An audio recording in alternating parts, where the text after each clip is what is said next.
নমস্কার, অ্যাস্ট্রোইজডেমে সবাইকে স্বাগতম। প্রিয় দর্শক, মার্চের শেষ ১৫ দিনে ধনুরাশির জীবনে চাকরি, ব্যবসা ও প্রেম এবং পরিবারের উন্নতি হবে। ধৈর্য ও সচেতনতার মাধ্যমে প্রতিটি ক্ষেত্রেই সাফল্য ও ইতিবাচক ফলাফল অর্জন সম্ভব। তো চলুন বিস্তারিত আলোচনায় যাওয়া যাক। প্রথমত আমরা কথা বলবো আর্থিক অবস্থা নিয়ে। তো মার্চের শেষার্ধে ধনুরাশির জাতক জাতিকাদের আর্থিক অবস্থা মাঝারি থেকে স্থিতিশীল থাকবে।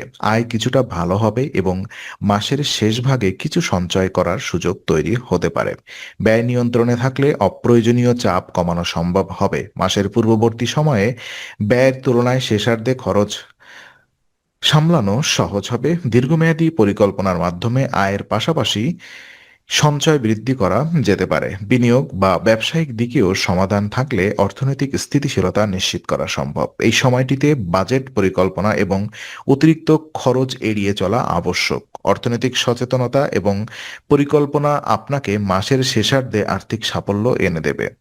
আর চাকরি ব্যবসার ক্ষেত্রে দেখা যায় সে মাসের শেষ ১৫ দিনে অনেক সম্ভাবনা নিয়ে আসবে। সহকর্মীদের সঙ্গে ভালো সম্পর্ক বজায় রাখলে কাজের ক্ষেত্রে সহযোগিতা ও সহায়তা পাওয়া সম্ভব। চাকরিতে সাহস ও আত্মবিশ্বাস বৃদ্ধি পাবে, যার ফলে গুরুত্বপূর্ণ দায়িত্ব বা প্রকল্পে সফলতা অর্জন সম্ভব। ব্যবসায়ীরা এই সময়ে উন্নতি ও লাভের সুযোগ পাবেন। নতুন বিনিয়োগ বা প্রজেক্ট নেওয়ার মাধ্যমে ব্যবসায় প্রসার ঘটানো সম্ভব, তবে ধৈর্য এবং মনোযোগ বজায় রাখা অত্যন্ত জরুরি। যে কোনো তাড়াহুড়ো বা অভাবী পরিকল্পনা ক্ষতি করতে পারে। এই সময়কার পদক্ষেপগুলো দীর্ঘমেয়াদী সাফল্যের দিকে ধাবিত করবে। আহ প্রেম এবং বিবাহিত জীবনে দেখা যায় মার্চের শেষ ভাগে প্রেমের ক্ষেত্রে অগ্রগতি দেখা দেবে। সম্পর্কের মধ্যে ঘনিষ্ঠতা বৃদ্ধি পাবে এবং বোঝাপড়া আরও মজবুত হবে। সিঙ্গেলদের জন্য সম্পর্কের ক্ষেত্রে উন্নতি সম্ভাবনা রয়েছে। বিবাহিতদের জন্য এই সময় সন্তোষজনক এবং সম্পর্কের স্থিতিশীলতা বজায় থাকবে, তবে সম্পর্কের ক্ষেত্রে ধৈর্য ও খোলামেলা আলোচনা বজায় রাখা জরুরি। ছোটখাটো ভুল বোঝাবুঝি এড়িয়ে চললে সম্পর্ক আরও দৃঢ় হবে। প্রেমের ক্ষেত্রে ইতিবাচক দিকগুলোর সুযোগ কাজে লাগানো এবং প্রিয়জনের সঙ্গে সময় কাটানো সম্পর্কের উন্নতির জন্য উপকারী। পরিবার এবং শিক্ষাক্ষেত্রে দেখা যায় পারিবারিক জীবনে মার্চের শেষার্ধে কিছু উত্থান পতন দেখা দিতে পারে। কখনো আনন্দময় মুহূর্ত, আবার কখনো চাপের সময় আসতে পারে।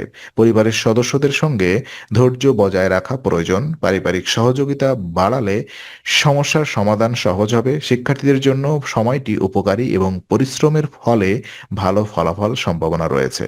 পড়াশোনায় মনোযোগ দিলে সাফল্য অর্জন সম্ভব। এছাড়া পরিবার বা শিক্ষার্থীদের ক্ষেত্রে দীর্ঘমেয়াদী পরিকল্পনা গ্রহণ করা জরুরি। পরিবার এবং শিক্ষাক্ষেত্রে সমন্বয় বজায় রাখার মাধ্যমে আপনার মাসটি ফলপ্রসূ হবে। স্বাস্থ্য এবং উপায়।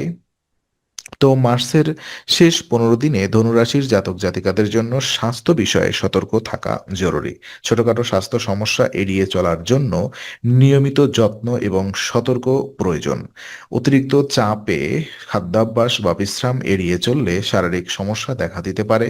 বিশেষ উপায় হিসেবে বৃহস্পতিবার কবজিতে হলুদের গাঁট বাঁধা উচিত, যা মানসিক ও শারীরিক শক্তি বৃদ্ধিতে সহায়ক। মঙ্গলবার গুড়ের লাড্ডু শ্রী হনুমান মন্দিরে অর্পণ করলে ধন, সমৃদ্ধি এবং মানসিক প্রশান্তি বৃদ্ধি পাবে। এই উপায়গুলো নিয়মিত মেনে চললে স্বাস্থ্য এবং মানসিক শক্তি বজায় থাকবে এবং মাসের শেষার্ধে সব ক্ষেত্রে সাফল্য লাভ সম্ভব হবে।